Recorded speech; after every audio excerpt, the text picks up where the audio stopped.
नमस्कार दोस्तों, मैं अयप्पा वेंजमोरी हमारे चैनल में आपको स्वागत करता हूँ।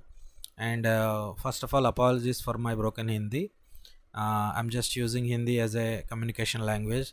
जो भी मेरा हिंदी का जो ग्रामेटिकल मिस्टेक्स है उसके लिए माफ़ी चाहता हूँ। एंड बहुत सारे क्वेरीज आ रहे हैं मुझे जो बेस बैंड सर्किट के ऊपर।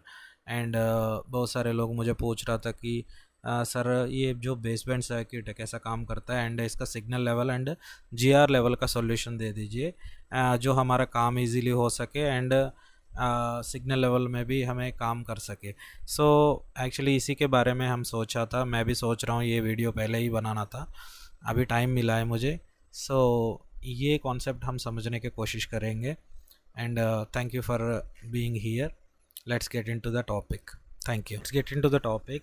एक्चुअली बेसबैंड सर्किट का सिम्टम्स, बेसबैंड सर्किट फेल होने तो आपका फ़ोन के अंदर क्या सिम्टम्स बनेगा पहले वो जानना है।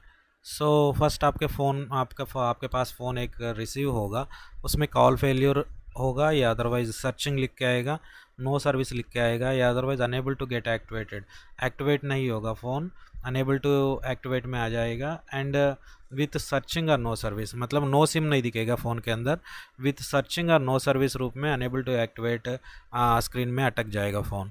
या no service, no dial pad IMEI, जब आप डायल पैड में *#06# मारेंगे तब आपका IMEI नहीं दिखेगा। एंड कंफर्म, मतलब बेसबैंड सेक्शन ही प्रॉब्लम है आपका फ़ोन में या नेटवर्क प्रॉब्लम है या RF सेक्शन का प्रॉब्लम है, वो कैसा कंफर्म करेंगे? ये प्रॉब्लम रिलेटेड टू बेसबैंड, ऐसा कैसा कंफर्म करेंगे? So how to confirm baseband issue? First आप *#06# डायल पैड में मारने तो नो IMEI दिखेगा, IMEI कुछ भी नहीं दिखेगा।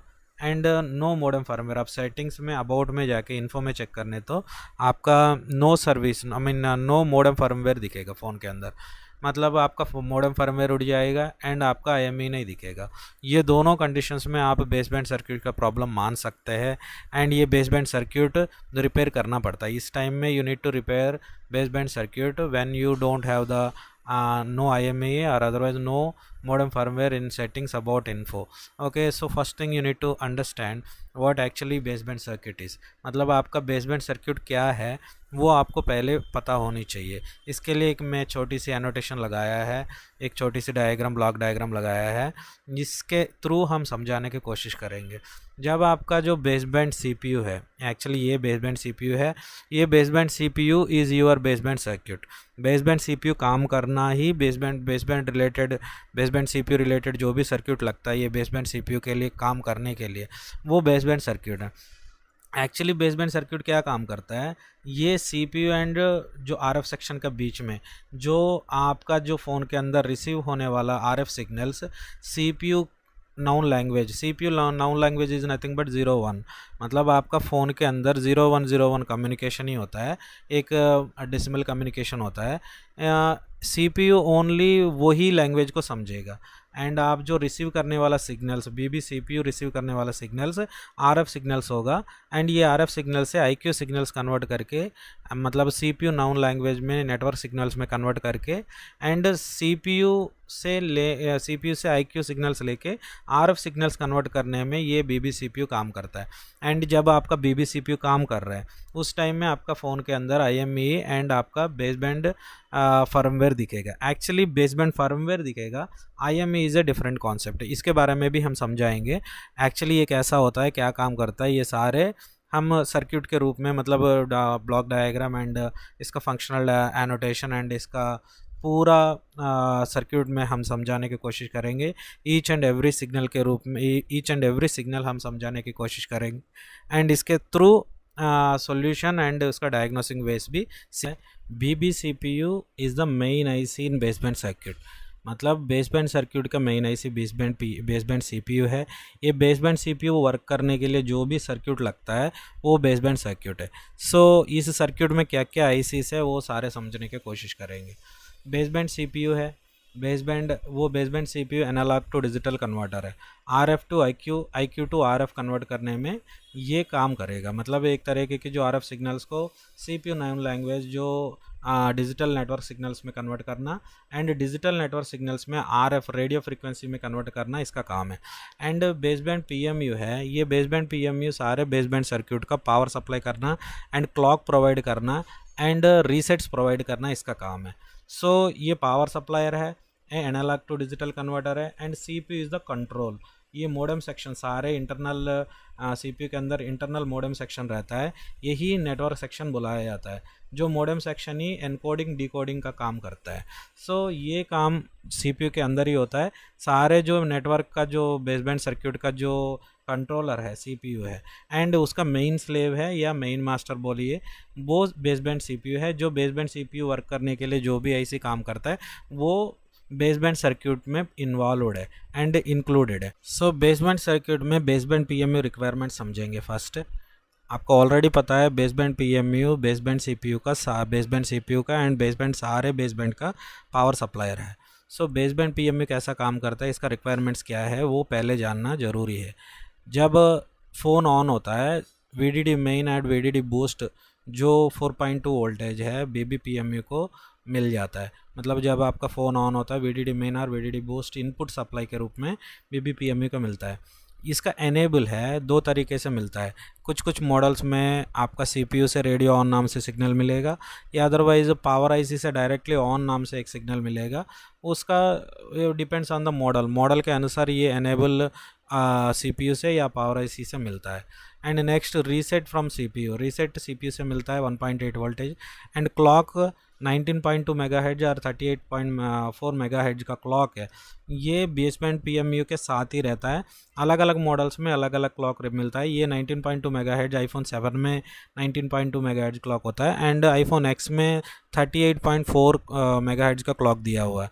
जो भी है clock, reset and enable and power supply, ये सारे मिलने के बाद बेसबैंड पीएमयू काम करने में उसका रिक्वायरमेंट्स फिल होता है एंड काम करने के लिए रेडी हो जाता है।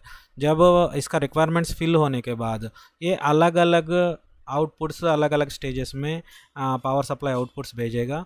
इसमें नॉर्मली 5 बक आउटपुट्स होता है एंड 9 to 10 मतलब 5 to 10 LDO आउटपुट्स होता है। डिपेंड्स ऑन द मॉडल, अलग अलग मॉडल्स में अलग अलग आउटपुट्स निकलता है। नॉर्मली 8 to 10 LDOs होता है, 5 बक आउटपुट्स तो कंपलसरी है। एंड ये बेसबैंड पीएमयू है, बेसबैंड सीपीयू को ऑन करने के बाद एसपीएमआई कंट्रोल में बेसबैंड सीपीयू से कंट्रोल में काम करता है। मतलब बेसबैंड सीपीयू कंट्रोल में बेसबैंड पीएमयू काम करेगा। हाँ, baseband CPU and baseband PMU के बीच में एसपीएमआई कंट्रोल लगा हुआ है। एसपीएमआई कंट्रोल का मतलब क्लॉक एंड डेटा, इन दोनों का communication, baseband CPU and baseband PMU का जो कम्युनिकेशन है एसपीएमआई प्रोटोकॉल दिया हुआ है। ये एसपीएमआई प्रोटोकॉल क्या है, कैसा काम करता है, ये सारे, इसको डिकोडिंग कैसा करना है, ये सारे सिग्नल लेवल में हमारे क्लास में समझाया जाता है। सो बेसबैंड सर्किट कैसा काम करता है, मैं आईफोन एक्स का बेसबैंड सर्किट रेफरेंस ले रहा हूँ एंड इसी के अंदर मेन सिग्नल्स को हम समझेंगे एंड इसका जो रोल्स क्या है, पावर सप्लाईज कैसा है एंड सीक्वेंस क्या है, वो सारे समझने की कोशिश करेंगे। एक्चुअली ये बेसबैंड पीएमयू है, baseband CPU and EEPROM and ये मेन पीएमयू है एंड ये सीपीयू है। सो ये 38.4 मेगाहर्ट्ज क्लॉक दिया हुआ है। जो आईफोन 7 में ये क्लॉक है 19.2 मेगाहर्ट्ज क्लॉक दिया जाता है, यहाँ आपका 38.4 मेगाहर्ट्ज क्लॉक दिया हुआ है। एंड ये सर्किट कैसा काम करता है इसके बारे में समझेंगे। फर्स्ट बेसबैंड सीपीयू, इसका सीक्वेंस होगा, फर्स्ट बेसबैंड सीपीयू ऑन होना एंड ऑन होने के बाद बेसबैंड पीएमयू बेसबैंड सीपीयू को ऑन करता है और बेसबैंड सीपीयू ऑन होके analog to digital conversation start होता है। एक तरीके की baseband PMU is the power suppliers and reset provider and clock provider for the baseband CPU. ये कैसा होता है इसके बारे में हम समझेंगे। फर्स्ट बेसबैंड सीपीयू ऑन होना मेन मैटर है।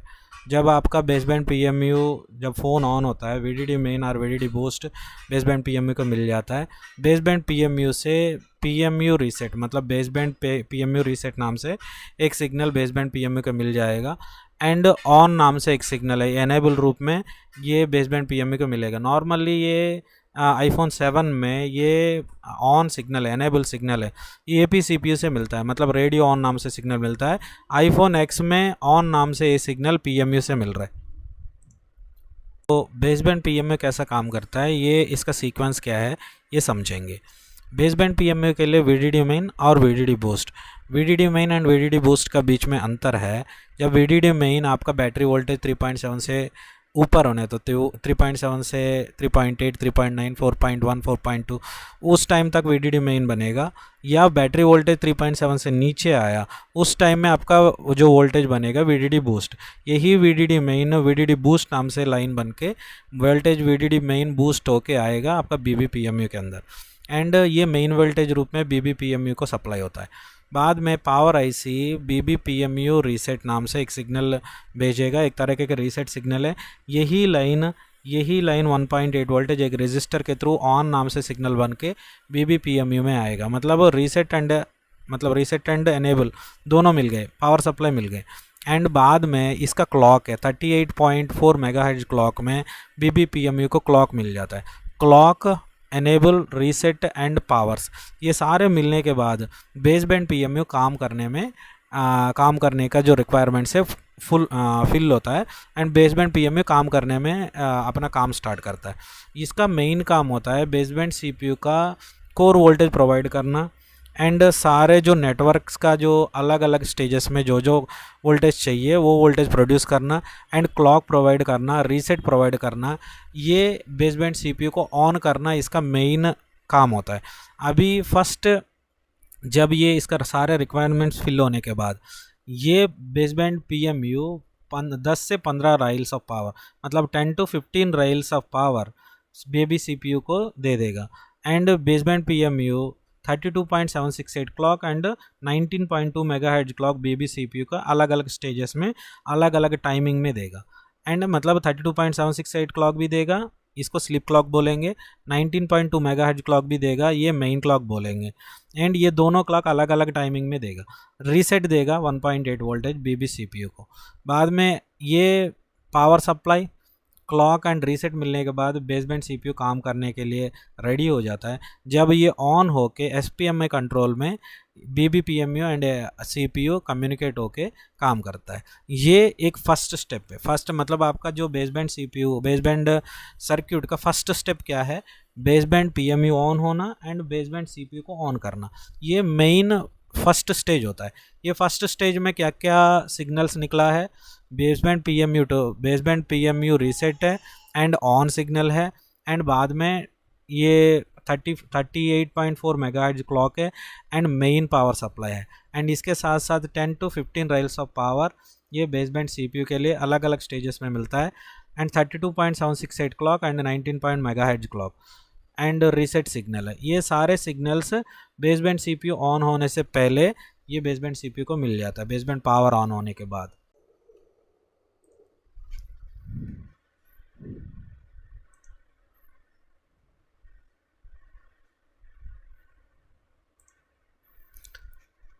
बेसबैंड सीपीयू ऑन होने के बाद एक्चुअली बेसबैंड सीपीयू का रिक्वायरमेंट्स क्या है, बेसबैंड पीएमयू से 10 to 15 rails of power and clock 32.768 and 19.2 megahertz clock and reset signal. Supply, clock and reset मिलने के बाद बेसबैंड सीपीयू ऑन होता है। ऑन होके एसपीएमआई कंट्रोल में बेसबैंड सीपीयू से मिल के काम करता है, सिंक्रोनसली काम करता है। एक तरीके की एसपीएमआई प्रोटोकॉल में बेसबैंड सीपीयू बेसबैंड पीएमयू को कंट्रोल में ले लेता है। बाद में baseband CPU SDA/SCL I2C protocol के थ्रू बेसबैंड EEPROM को रीड करता है। जब आपका EEPROM डैमेज्ड है या अदरवाइज आपका जो बेसबैंड EEPROM करप्टेड है, आपका IME नहीं दिखेगा एंड आपका बेसबैंड उड़ जाएगा। मतलब baseband EEPROM is very very important IC in baseband circuit. मतलब ये बेसबैंड EEPROM के अंदर ही IME डेटा होता है एंड कुछ इंपॉर्टेंट नेटवर्क कैलिब्रेशन फाइल्स होता है। सो इसी के लिए ये बेसबैंड EEPROM वेरी इंपॉर्टेंट है एंड ये यूनिक होता है। ये बेसबैंड EEPROM का जो डेटा रीड राइट होता है ऑल मॉडल्स के लिए, बट ये बेसबैंड EEPROM डैमेज होने तो ये बेसबैंड सर्किट रिपेयर होना पॉसिबल नहीं है। So next, baseband EEPROM read होने के बाद बेसबैंड सीपीयू अपना काम स्टार्ट करता है, एनालॉग टू डिजिटल कन्वर्सेशन या कन्वर्जन। या बेसबैंड सीपीयू IQ से RF टू IQ सिग्नल्स को कन्वर्ट करके ये PCIe एक्सप्रेस के थ्रू, मतलब PCIe कम्युनिकेशन के थ्रू AP CPU से कम्युनिकेट करके काम करता है। मतलब जो डेटा IQ से RF टू IQ जो भी डेटा ट्रांसफ़र होनी चाहिए वो PCIe लाइन्स में ही जाएगा। And every PCIe line having one coupling capacitor. ये कपलिंग कैपेसिटर से भी बहुत इंपॉर्टेंट है। ये कपलिंग कैपेसिटर्स भी फेल हो जाता है कभी कभी, इसके वजह से भी आपका बेसबैंड गायब हो जाता है। सो ये baseband CPU and baseband CPU and AP CPU के बीच में PCIe कम्युनिकेशन लगा है। And AP EEPROM I mean BB EEPROM and baseband CPU के बीच में I2C लगा है। And baseband PMU and baseband CPU के बीच में SPMI प्रोटोकॉल लगा है। ये 3 प्रोटोकॉल्स है।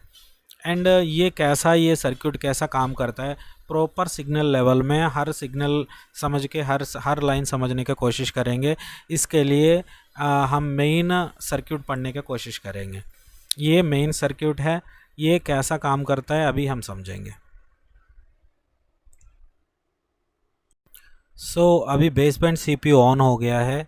जब आपका जो बेसबैंड CPU ऑन होने के लिए बेसबैंड CPU का रिक्वायरमेंट्स क्या है, बेसबैंड PMU से 10 to 15 rails of power and clock 32.768 and 19.2 megahertz clock and reset power clock and reset, मतलब सप्लाई क्लॉक एंड रीसेट, ये तीनों मिलने के बाद बेसबैंड CPU ऑन होता है। इसमें एक भी सप्लाई या रीसेट या क्लॉक मिस होने तो बेसबैंड CPU काम नहीं करेगा।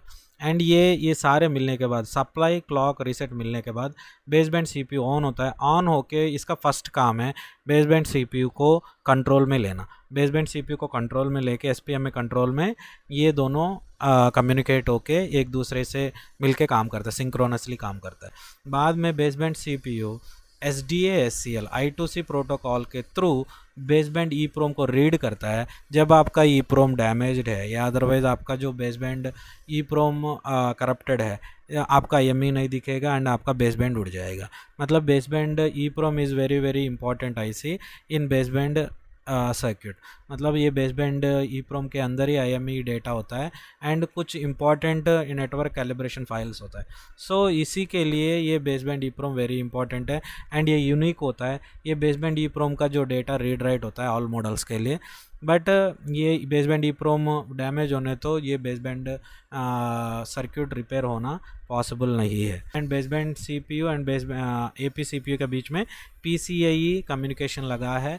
And AP EEPROM I mean BB EEPROM and baseband CPU के बीच में I2C लगा है। And baseband PMU and baseband CPU के बीच में SPMI प्रोटोकॉल लगा है। ये 3 प्रोटोकॉल्स है। एंड ये सर्किट कैसा काम करता है, प्रॉपर सिग्नल लेवल में हर सिग्नल समझ के हर लाइन समझने की कोशिश करेंगे। इसके लिए हम मेन सर्किट पढ़ने की कोशिश करेंगे। ये मेन सर्किट है, ये कैसा काम करता है अभी हम समझेंगे। ये मेन फंक्शनल ब्लॉक डायग्राम है एंड इसके अंदर major signals and major power lines है। इसको मैं डिनोट किया है एंड इसके बारे में थोड़ा समझेंगे एंड प्रॉपर सीक्वेंस समझने की कोशिश करेंगे। फर्स्ट ऑफ ऑल आपको पता है बेसबैंड PMU ऑन होनी चाहिए। VDD मेन और VDD बूस्ट है, BB PMU को मिल जाएगा। And BB main power IC से USB डिटेक्ट, मतलब आपका चार्जर कनेक्टेड सिग्नल, वो डिटेक्ट सिग्नल भी BB PMU को मिल जाएगा। Baseband PMU to main power IC से PMU रीसेट नाम से सिग्नल मिलेगा। एंड यही सिग्नल आपका ऑन नाम से एक रजिस्टर के थ्रू यही सिग्नल आपका 1.8 वोल्टेज आपका BB PMU को मिल जाएगा। Main PMU reset and on signal, USB detect signal and power and ये 38.4 मेगाहर्ट्ज क्लॉक। ये क्लॉक मिलने के बाद बेसबैंड PMU ऑन होता है। ऑन होने के बाद इसका मेन फर्स्ट जो पावर सप्लाई निकलता है वो 0.8 वोल्ट SMPS1 निकलता है। जब 0.8 वोल्ट SMPS1 है, कोर वोल्टेज बोला जाता है। जब बेसबैंड CPU के अंदर जाके मेन कोर एरिया को पावर सप्लाई करता है। नेक्स्ट इसका 1.2 वोल्टेज है, SMPS2 रिलीज़ होता है। बाद में 1.0 SMPS3, 1.8 वोल्टेज SMPS4, ये 3 वोल्टेजेस निकल के एंड यही वोल्टेजेस फिर से BB PMU के अंदर एंटर होता है। एक तरीके की ये वोल्टेज BB PMU से आउट होके एंड यही वोल्टेज LDO वोल्टेजेस का इनपुट का कनेक्शन दिया जाता है। एक तरीके के 1.8 वोल्टेज 1.8 1.2 वोल्टेज से 1.1 वोल्टेज, 0.9 वोल्टेज, 0.8 वोल्टेज LDO से रिलीज़ होता है, एंड 1.8 वोल्टेज से 1.2 एंड ऐसा हायर वोल्टेजेस रिलीज़ होता है। 1.0 से 0.9 वोल्ट जैसा वोल्टेज LDO वोल्टेजेस से रिलीज़ होता है। एंड ये वोल्टेजेस है, इसका इनपुट्स है, एक तरीके के LDO वोल्टेजेस का ये आउट होने के लिए ये इनपुट्स ज़रूरी है। एक तरीके की बेसबैंड PMU से 1.2 1.0 1.8 रिलीज़ होने तो ही आपका 1.2 LDO, 0.9 LDO4, 1.8 LDO6 and 0.9 LDO9 ये वोल्टेजेस निकलता है। जब आपका ये वोल्टेजेस बाहर नहीं आया, SMPS नहीं बना, मतलब बक वोल्टेजेस नहीं बना, LDO वोल्टेजेस नहीं बनेगा। ये मेन इम्पॉर्टेंट कॉन्सेप्ट है। कोई भी एक राइल मिस होने तो ये LDOs के ऊपर इफेक्ट पड़ेगा। एंड ये वोल्टेजेस सारे 0.8 0.8 1.2 1.0 and 1.8 1.2 LDO, 0.9 LDO, 1.8 LDO and 0.9 LDO and 1.8 LDO, ये सारे वोल्टेजेस रिलीज़ होके BBPMU को पावर का रिक्वायरमेंट फिल करता है। एक तरीके के सारे वोल्टेजेस बेसबैंड CPU का पावर रिक्वायरमेंट्स है। ये सारे वोल्टेजेस BBCPU को मिलने के बाद बेसबैंड CPU एंड ये वोल्टेजेस के साथ साथ BBPMU 32.768 स्लो क्लॉक और स्लीप क्लॉक, ये क्लॉक बेसबैंड CPU को भेजेगा। एंड ये बेसबैंड का स्लीप क्लॉक बोला जाता है, एक तरीके के इंटरनल बेसबैंड CPU के अंदर इंटरनल पावर सेक्शन को ऑन करता है। ये स्लीप क्लॉक के थ्रू बेसबैंड CPU ऑन होके एंड सप्लाई क्लॉक तो मिल गया, मतलब ये सप्लाई मिल गया है, क्लॉक मिल गया है, एंड इसका रीसेट भी चाहिए होता है। जब आपका बेसबैंड CPU ऑन होने के लिए PMU 1.8 वोल्टेज PMU रीसेट नाम से एक सिग्नल भेजेगा, and baseband CPU power supplies and clock and reset आने के बाद बेसबैंड CPU ऑन होता है।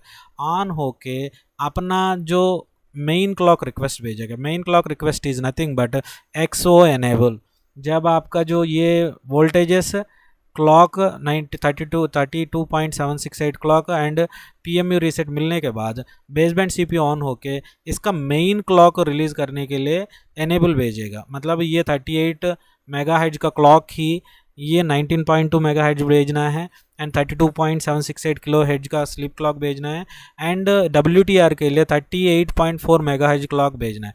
ये 3 क्लॉक्स इसी क्लॉक के थ्रू सेपरेट होके आता है। एक तरह के इंटरनल स्प्लिटर होता है। ये स्प्लिटर ये एक मेन क्लॉक से तीन क्लॉक्स बनाने का जो काम करेगा। देखा है ये 38.4 मेगाहर्ट्ज क्लॉक के थ्रू ही आपका 32.768 स्लीप क्लॉक बन रहा है एंड 19.2 मेगाहर्ट्ज क्लॉक बन रहा है एंड WTR का 38.4 मेगाहर्ट्ज क्लॉक बन रहा था। एंड ये इंटरनल स्प्लिटर के थ्रू ये स्प्लिट होके अलग अलग टाइमिंग में अलग अलग फ्रीक्वेंसी बनता है। ये स्लीप क्लॉक BBCPU को मिलने के बाद XO एनेबल सिग्नल मिलेगा। मिलने के बाद ये XO एनेबल 19.2 मेगाहर्ट्ज क्लॉक का रिक्वेस्ट है।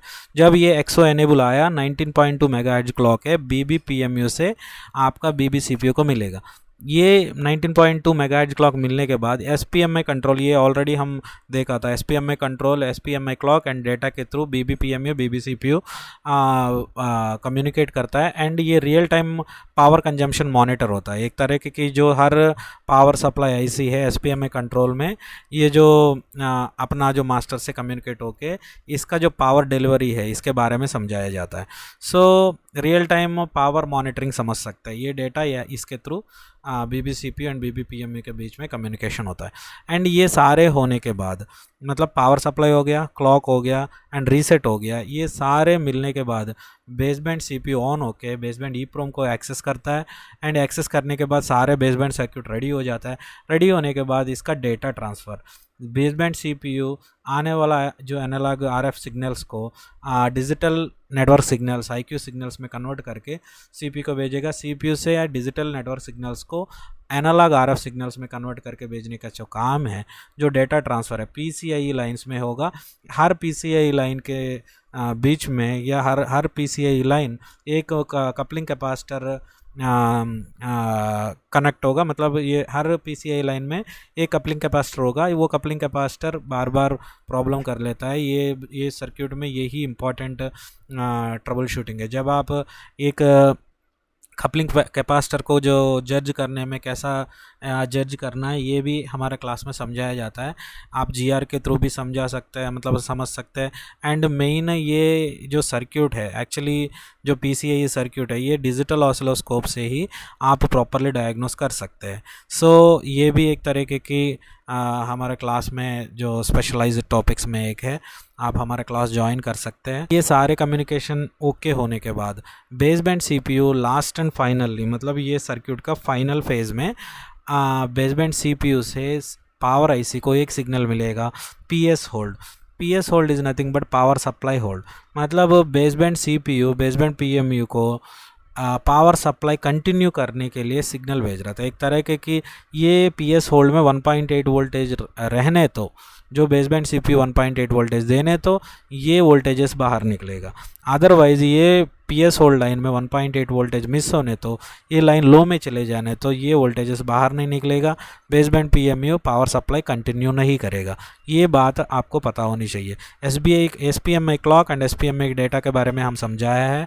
एंड बेसबैंड ईप्रोम का I2C कर रहा है। एसडीए एससीएल लाइन्स में हाई रेजिस्टेंस मिलने तो नॉर्मली 400 वैल्यू होता है, उससे डबल या 500 से एक्स्ट्रा वैल्यू आने तो आप समझ सकते हैं बेसबैंड सीपीयू से वो लाइन कट हो गया है। अब तब बेसबैंड सीपीयू को रिवॉल्व करना पड़ेगा।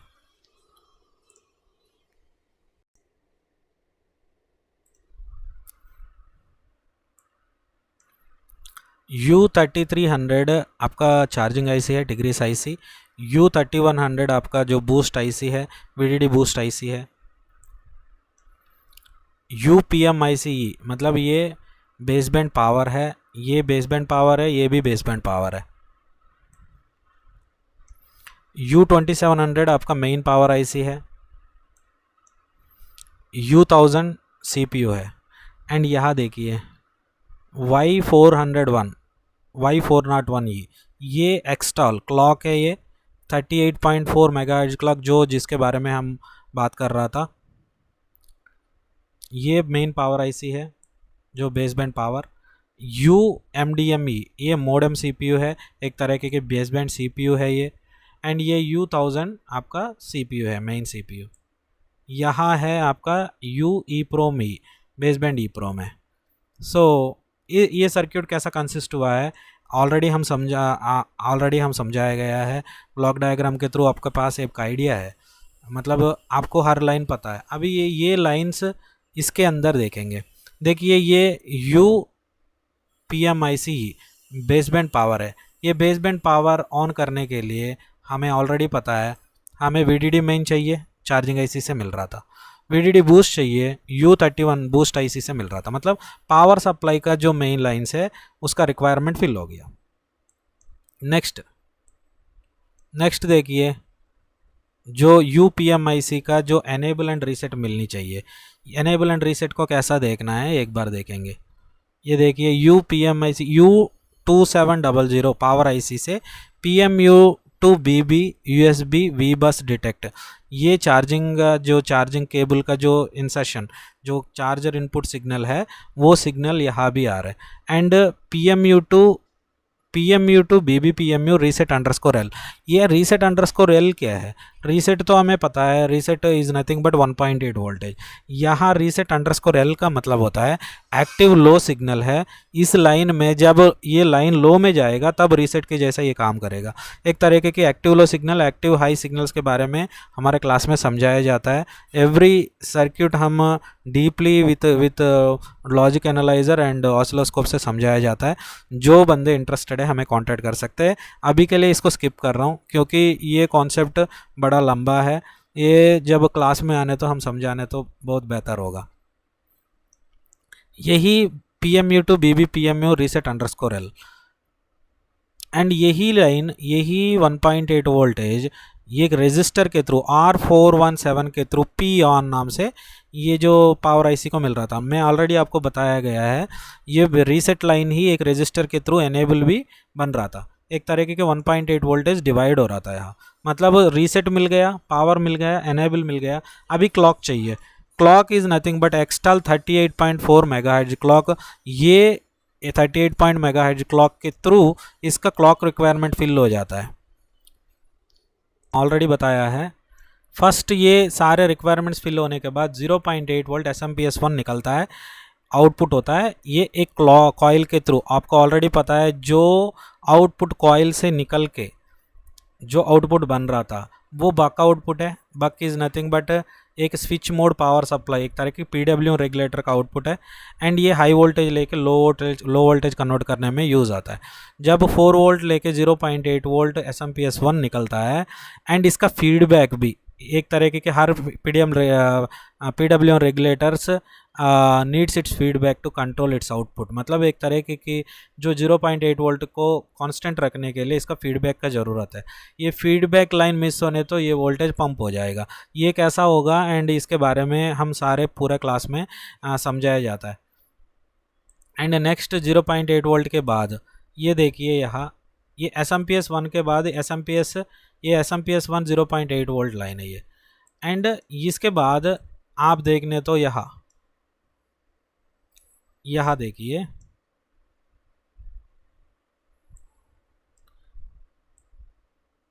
SMP-S2, SMP-S3 एंड SMP-S4 ये वोल्टेज लाइन कॉइल के थ्रू निकल के वही PMIC के अंदर जा रहे हैं। आप समझ लीजिए SMP-S2, SMP-S3, SMP-S4 are the inputs for the LDO voltages.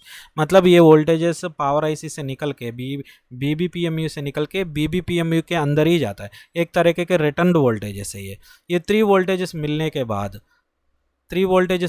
बाद, मतलब क्या क्या वोल्टेजेस है, 1.2, 1.0, 1.8 निकल के, मतलब आउटपुट होके फिर से रिटर्न होने के बाद LDO 1.2, LDO 0.9, 0.8, 0.8 voltage and 0.8 voltage, ये वो सारे वोल्टेजेस रिलीज़ होता है।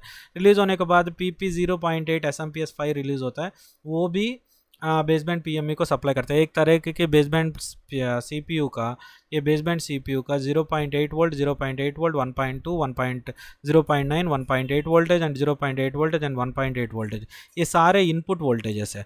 जब ये LDO 1.8, LDO 5 का एक खासियत रहता है, ये वोल्टेज के थ्रू ही आपका बोर्ड ID का जो वोल्टेज पुल अप होता है। एक तरीके की जो R1 R2 एक तरीके की ये वोल्टेज डिवाइडर है, ये वोल्टेज डिवाइडर के थ्रू R1 R2 का जो वोल्टेज डिवाइजिंग के थ्रू जो आउटपुट निकलता है वो बोर्ड ID रजिस्टर बोला, मतलब बोर्ड ID का जो वोल्टेज बोला जाता है। जब आपका ये रजिस्टर्स वैल्यू चेंज होने तो आपका मॉडल भी चेंज हो जाएगा। एक तरीके के हम ये रजिस्टर्स का वैल्यू चेंज करके X को XR में, X को XS में, XS को X को कन्वर्ट कर सकते हैं। ये कैसा कन्वर्शन होगा एंड इसका कैलकुलेशन कैसा होगा हमारे क्लास में क्लियरली बताया जाता है। एंड बाद में आप एक बार देखने तो मेन सिग्नल्स हम देखेंगे।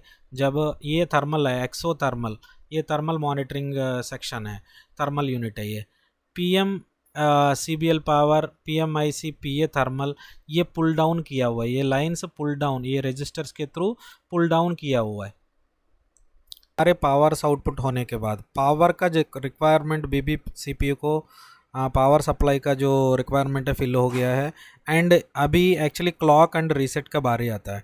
जो क्लॉक है स्लीप क्लॉक 32.768, ये स्लीप क्लॉक नाम से BBPMU BBCPU को पावर स्लीप क्लॉक भेजेगा 32.768। एंड रीसेट है, ये देखिए यहाँ एक रीसेट नाम से PMIC रीसेट अंडरस्कोर L नाम से एक लाइन आता है, ये एक्टिव लो लाइन है। ये लाइन के थ्रू रीसेट 1.8 वोल्टेज जाएगा। एंड यहाँ आपका जो स्लीप क्लॉक 32.768 ये क्लॉक मिलेगा BB CPU को। जब ये power supply clock and reset मिलने के बाद बेसबैंड CPU काम स्टार्ट करता है। बेसबैंड CPU काम स्टार्ट करने के बाद पहले ही जो इसका रिक्वेस्ट है, पहले जो इसका आउटपुट है XO आउट DO एनेबल नाम से एक एनेबल मिलता है जो बेसबैंड PMU को। एक तरीके की एक क्लॉक रिक्वेस्ट है जो 19.2 मेगाहर्ट्ज क्लॉक के लिए, ये 50 नंबर MDM 19.2 मेगाहर्ट्ज क्लॉक के लिए ये एक तरीके की रिक्वेस्ट है। ये रिक्वेस्ट मिलने के बाद बेसबैंड PMU 19.2 मेगाहर्ट्ज क्लॉक को रिलीज़ करता है। रिलीज़ करने के बाद बेसबैंड CPU पूरे तरह से अपना स्पीड में काम करना स्टार्ट हो जाता है। एंड जब ये क्लॉक मिलने के बाद ये SPMI डेटा SPMI क्लॉक में बेसबैंड CPU को कंट्रोल में ले लेगा। And SPMI clock and data एक तरीके की जो real time power monitoring section है, वो जो भी डेटा पावर मॉनिटरिंग सेक्शन का जो भी डेटा है, एसपीएमए क्लॉक, एसपीएमए डेटा, ये लाइन में, ये डेटा लाइन में जाएगा एंड रियल टाइम ये जो पावर डिलीवरी के बारे में एंड पावर मॉनिटरिंग किया जाएगा। एक तरीके के baseband CPU and baseband PMA के बीच में कम्युनिकेशन प्रोटोकॉल है। बाद में ये क्लॉक डेटा एंड सप्लाईज मिलने के बाद एंड क्लॉक भी मिलने के बाद मेन क्लॉक ऑन होने के बाद ये सीपीयू से कम्युनिकेशन स्टार्ट करता है। Baseband CPU, baseband CPU main CPU से कम्युनिकेशन स्टार्ट करता है। यहाँ देखिए U1000 एंड UMDM-E सीपीयू, ये baseband CPU and main CPU है। ये दोनों के बीच में आप देखने तो PCIe नाम से ऑलरेडी बताया गया है। PCIe का जो प्रोटोकॉल यूज़ किया हुआ है, ये हाई स्पीड डेटा बस है, एक तरीके के high speed data transfer bus है। Every PCIe data line having one coupling capacitor, ये coupling capacitor every data line में कपलिंग कैपेसिटर लगता है। ये कपलिंग कैपेसिटर से भी चेक करना बहुत इंपॉर्टेंट है एंड ये इंपॉर्टेंट रोल प्ले करता है। यहाँ डिले टाइमिंग प्रोड्यूस करता है। ये डिले टाइमिंग क्या है, ये कैपेसिटर पैरेलल में क्यों मतलब सीरीज़ में क्यों लगनी चाहिए एंड इसका इंपॉर्टेंस क्या है, इसको कैसा टेस्ट करेंगे, ये सारे हमारे क्लास में समझाया जाता है। बेसबैंड पीएमयू चेंज किया है, बेसबैंड क्लॉक चेंज किया है, बेसबैंड पीएमयू का जीआर ओके है, अपडेट भी किया है, but no baseband problem solve नहीं हुआ है। नेक्स्ट स्टेप होगा बेसबैंड सीपीयू को रिवॉल्व करना, बेसबैंड सीपीयू का जीआर ओके करना है। बाद में जो कपलिंग कैपेसिटर्स होता है बेसबैंड सीपीयू एंड सीपीयू के बीच में, वो कपलिंग कैपेसिटर्स को डायरेक्टली चेंज करना होता है। नेक्स्ट अपडेट करना है, अपडेट कीजिए, बेसबैंड सीपीयू को रिवॉल्व कीजिए, कपलिंग कैपेसिटर्स चेंज कीजिए एंड 99% ये प्रॉब्लम यहाँ जीआर लेवल का प्रॉब्लम है वो सॉल्व हो जाता है। नो डायल पैड IME, ये बेसबैंड तो प्रेजेंट है बट IME नहीं है। सो इस टाइम में नॉर्मली RFFE इशू होता है फ़ोन के अंदर। RFFE बसेस में कोई ना कोई स्लेव रिएक्ट नहीं होके या अदरवाइज शॉर्ट होके होने की वजह से, इंटरनल शॉर्टिंग की वजह से RFFE डिस्टर्ब हो जाता है। ये RFFE लाइंस डिस्टर्ब होने तो ऑटोमेटिकली आपका बेसबैंड सर्किट में आपका IME नहीं दिखेगा। सो क्या होता है उस टाइम में, आप यूज़ RFFE स्कैनर यूज़ करके स्कैन वेरियस बसेस को स्कैन करके आप फॉल्टिंग निकाल सकते हैं। एक तरीके के RFFE 1 से स्टार्ट होकर RFFE 5 तक जो भी RFFE लाइंस के अंदर रेडियो फ्रीक्वेंसी कम्युनिकेशन के अंदर, मतलब एक तरीके की जो पुराना मॉडल्स में BBCPU डायरेक्टली RFFE को कंट्रोल करता था, एक तरीके का RFFE लॉजिक सेक्शन है बेसबैंड CPU के अंदर है पहले मॉडल्स में। जैसा आईफोन X में आप देखने तो आप देखिए जो आईफोन X में UMDM-E ये बेसबैंड CPU है। बेसबैंड CPU RFFE को कंट्रोल कर रहा था। यहाँ RFFE 3, RFFE 4, RFFE 5, RFFE 1, 2 and ये सारे बेसबैंड CPU से डायरेक्टली स्लेव्स को कम्युनिकेट करके एंड बेसबैंड CPU कंट्रोल में RFFE चलता था। इसका मतलब RFFE का जो कंट्रोल सेक्शन है बेसबैंड CPU के अंदर है। बट लेटेस्ट मॉडल में ये थोड़ा डिफरेंट हो गया है। बेसबैंड सेक्शन का जो RFFE कंट्रोल है SDR के अंदर चले गया है। अभी मैं वही दिखाता हूँ आपको। सो आप देख सकते हैं USDRE आईफोन 12 का जो बोर्ड है, आईफोन 12 का बोर्ड है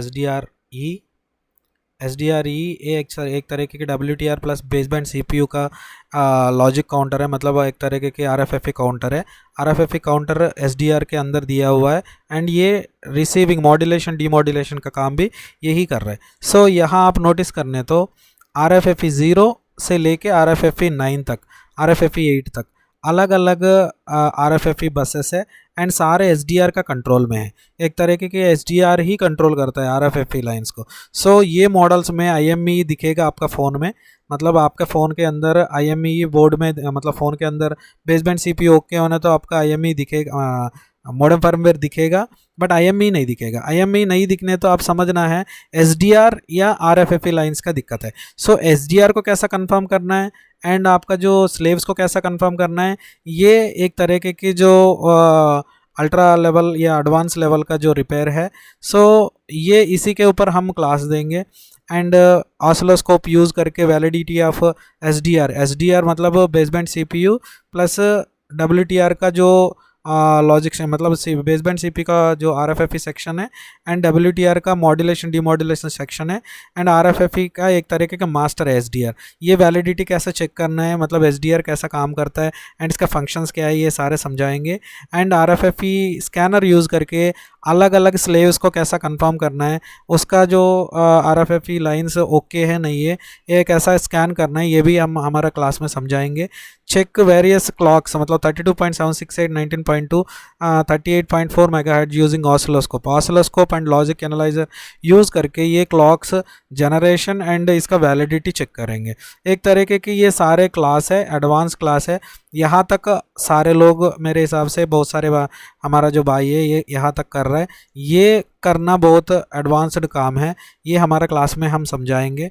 जो भी इंटरेस्टेड बंदा है हमें कांटेक्ट कर सकते हैं। एंड ये RFFE scanner, I2C scanner and logic analyzer and आपका ऑसिलोस्कोप का क्लास है, ये इंक्लूडेड है हमारा क्लास में। Thank you very much.